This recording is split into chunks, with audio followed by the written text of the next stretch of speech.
Եթե Վրաստանն ու Իրանը դիմեն Հայաստանին, Հայաստանը դեմ չի լինի դառնալ տարանցիկ երկիր իրանական գազը Վրաստան հասցնելու համար, այսօր հրավիրված քննարկման ընթացքում այս մասին հայտարարեց Հայաստանի էներգետիկայի փոխնախարար Արեգ Գալստյանը։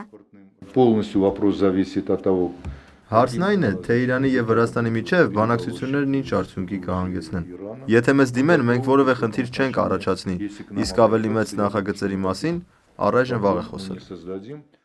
Հիշեցնենք, որ ավելի վաղ Վրաստանի էներգետիկայի նախարար Կախակալաձեն Իրան կատարած պաշտոնական այցի ժամանակ հայտարարել էր, որ 200 միլիոն խորանարդ մետր գազ Իրանից կարող է մատակարարվել Վրաստան հենց Հայաստանի տարածքով։ Մասնագետների գնահատմամբ Վրաստանն այդպիսով փորձ է անում դիվերսիֆիկացնել և թուլացնել ադրբեջանական գազի մենաշնորհային դիրքը Վրաստանում։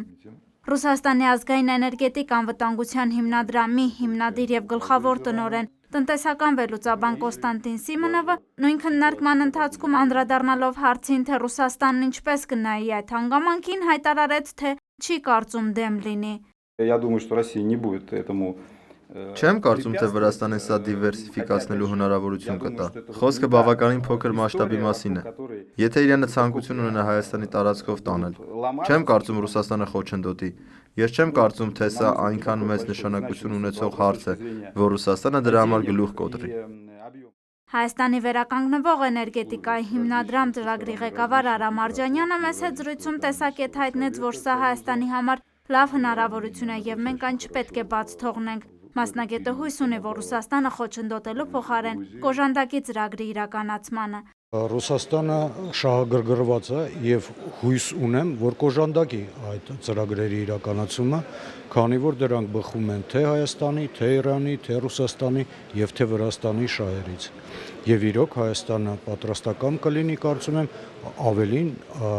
առավելագույնս կաջակցի այդ ծրագրերի իրականացմանը։ Ինչ վերաբերում է Հայաստանի էներգետիկայի փոխնախարարի այն հայտարարությանը, որ եթե Իրանն ու Վրաստանը մեզ դիմեն, մենք դեմ չենք լինի դառնալ տարանցիկ երկիր, Արջանյանն ընդգծեց, Հայաստանը պետք է ինքը նախաձեռնող լինի։ Պետք է որոշակի քայլեր անում են, բայց համաձայն եմ ձեզ հետ, պետք է լինել ավելի նախահարձակ, ավելի ինիցիատիվ, ավելի վճռական և ավելի հետևողական։